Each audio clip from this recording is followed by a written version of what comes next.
is down, what's left is right. This is part 2 of the Craftsman 1/3 horsepower grinder rebuild series. If you haven't seen part 1, click the link at the top of the screen. In this video, we'll complete the disassembly and start cleaning the parts. Hello everyone, I'm Jeff and welcome to my shop. We got a lot to cover, so let's get to it. Continuing with disassembly, we're going to be removing the end frames. And for this, I'm just going to use a 2-arm puller.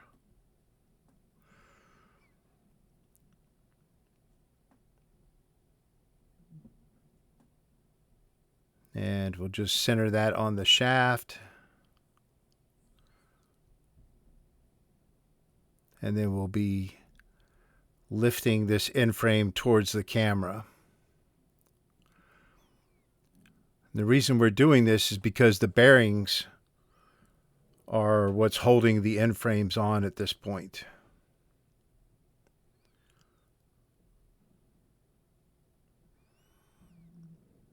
And this will lift the end frame off of the bearing. You'll see here in a second. Now on some of these models, on one end of the end frames, there is a screw that's on the back side holding the bearing to the end frame. That's not the case on this one, but just take a look at that and make sure you've removed any screw that would prevent the bearing or the end frame from releasing from the bearing.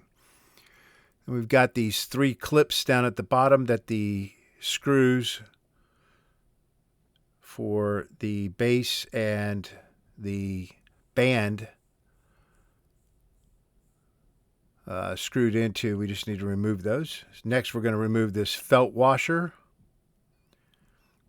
and then the spring washer. And this is the same on both sides.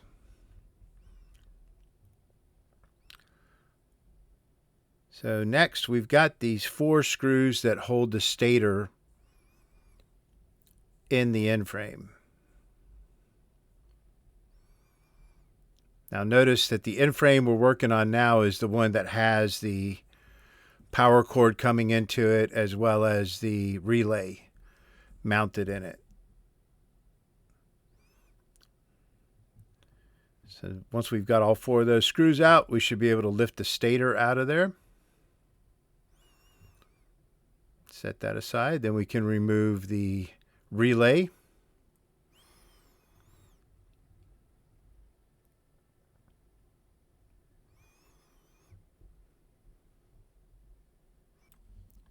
Now to release the bearing and the rotor shaft from this end frame, we're just going to make sure that the rotor shaft is not hitting the table yet.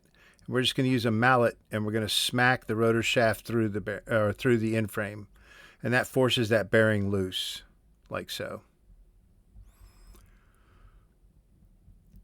So again, on the rotor shaft, we've got another felt washer on this end and another spring washer on this end.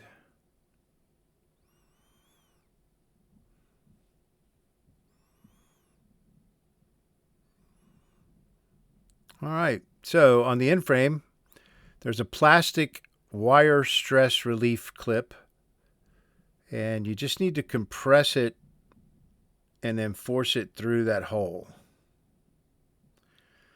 Once it's on the inside of the end frame, we can then remove it from the power cord. It just slips off of there. Like so. Then we can pull the power cord out of the end frame.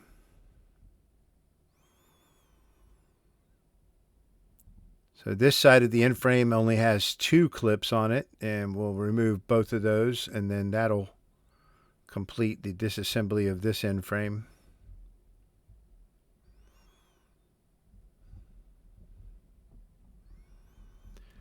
All right, so to remove the bottom base of the lamp socket, there is a lock nut on the inside of it, and it is really hard to work with. So I've tried using a screwdriver to get it loose, and that wasn't going to work. So here I'm just using a pair of vice grips to twist it off of the threads. And I'll replace the lamp socket. I'll show you how or where we get that from in video number 3. So next we're going to remove the bearings from the rotor shaft. And again, we're just going to use a 2-arm puller. We'll just shoot some WD-40 on that rotor shaft to make sure that that bearing slides off of there just fine. And then we'll crank on that puller and lift that bearing off of the shaft. So if you're going to reuse the bearings, then you want to make sure that whatever you're using is either grabbing onto the inner race or the outer race of the bearing and not the shielded portion, or you could damage the bearing. But we're going to replace these bearings, and I'll show you where we get those and what we're going to use to replace them with in video number 3. So the other side is exactly the same.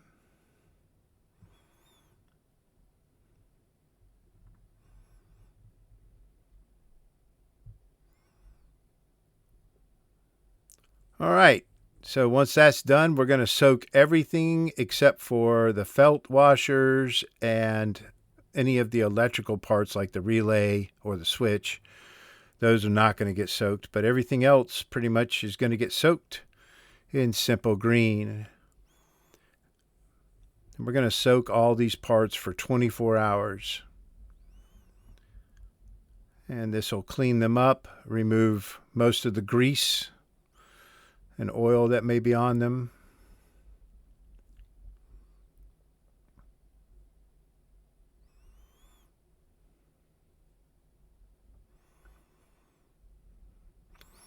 Now, we're not soaking the band in here either because that has a graphic on it. And that graphic is in pretty good condition. So we're going to try to preserve it.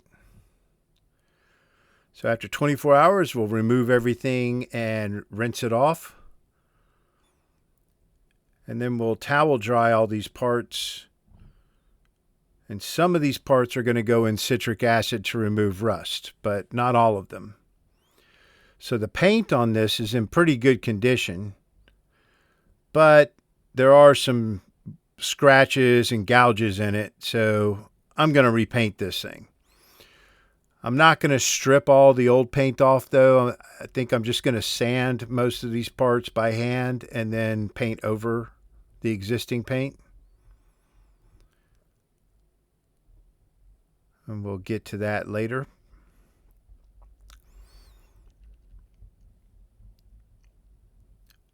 So once we've got all those parts dried off, the gooseneck, because the threads on each end are rusted, all of the long screws, the tool rests, the spark arresters, and all of the small hardware there, the screws, nuts and bolts, all of that is going to soak in citric acid for 24 hours. And that'll remove any rust that's on them. So my citric acid mixture is basically a tablespoon or a teaspoon per gallon of water.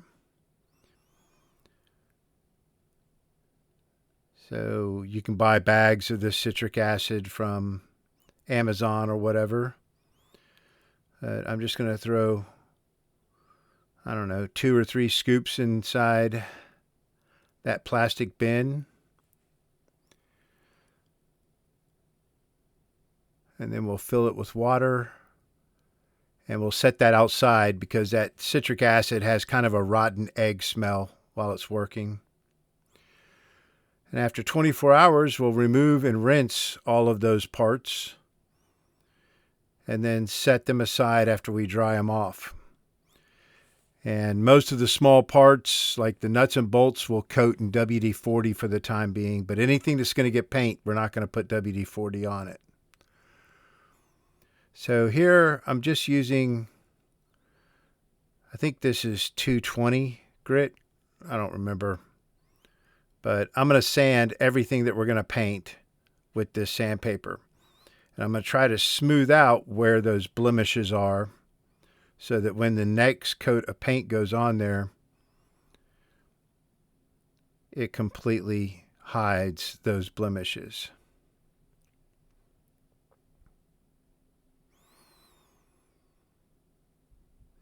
So I'm not trying to remove all the paint. I'm just roughing it up so that the new paint will have something to adhere to.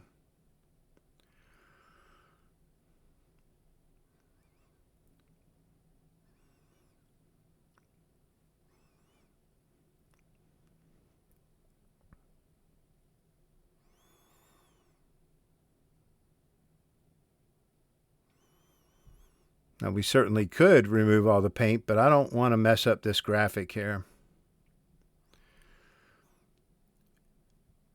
So if your label is really bad, then you can reach out to Matt Blast on Garage Journal. He reproduces these, and he can reproduce one that'll look like it's straight from the factory.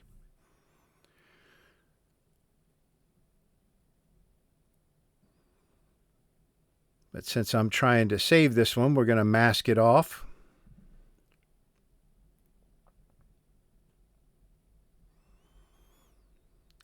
I've tried to peel them off in the past and try to save them, and I'd get about halfway with getting them off, and then they'd start to tear. So I've learned that if I want to keep it, then I'm just going to tape over it.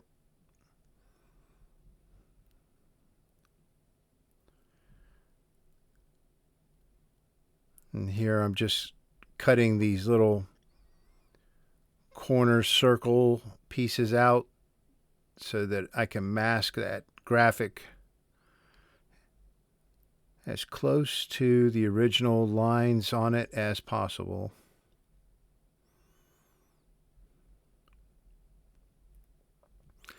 After that, we'll just wipe down the band and make sure that there's no dust left on it.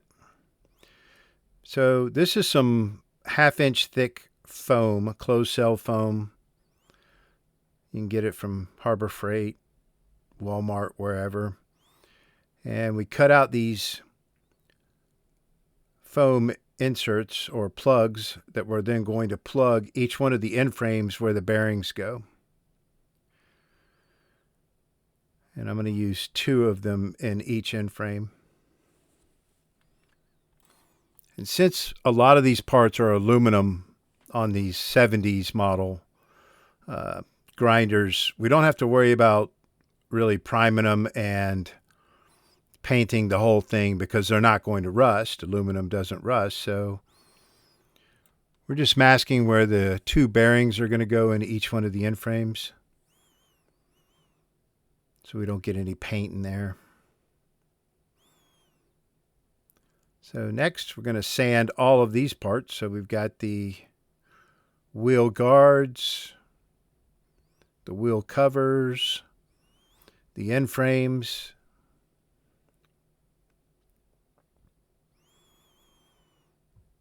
And again, I'm not trying to remove this paint. I'm just roughing it up so that the new paint will have something to adhere to.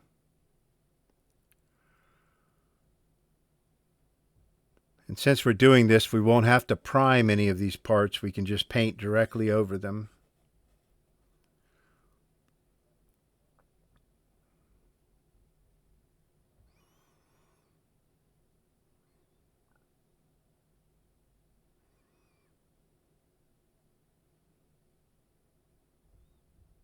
And I'm sorry, that was 320 grit, not 220. 320 grit that I'm using. But 320, 220 really wouldn't matter if you used either one.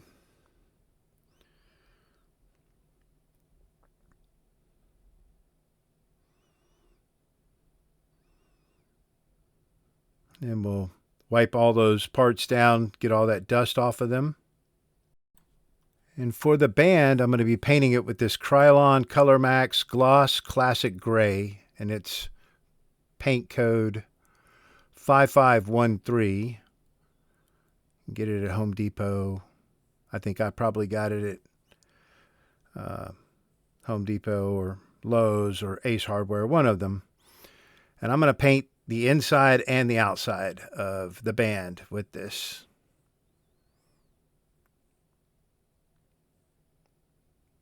So it's a little bit less yellow, you can kind of see there, than the original gray that this band was painted with. But it's a good color.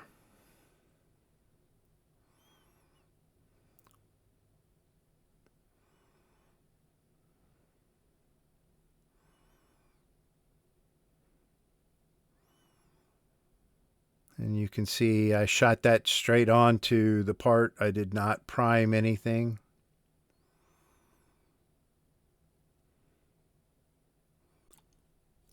All right, and for the rest of the parts, we're going to use a different color. I'm going to be using a Krylon Fusion Metallic Black Stainless, and that's paint code 2790.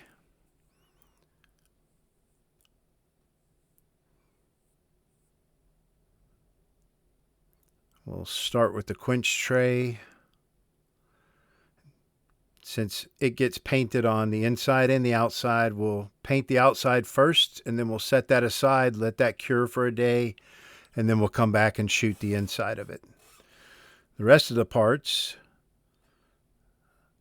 we're just going to go ahead and shoot the whole part now. Well, the wheel covers, so those are the the wheel covers. We're going to paint both sides. The wheel guards, which are on the left there, we're going to paint most of, well, part of the inside and all of the outside.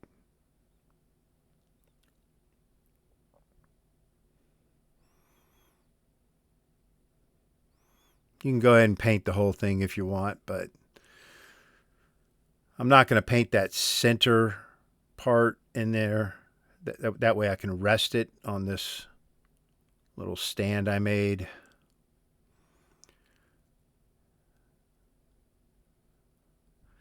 And we paint the end frames. We're not going to paint the inside of them, just the outside.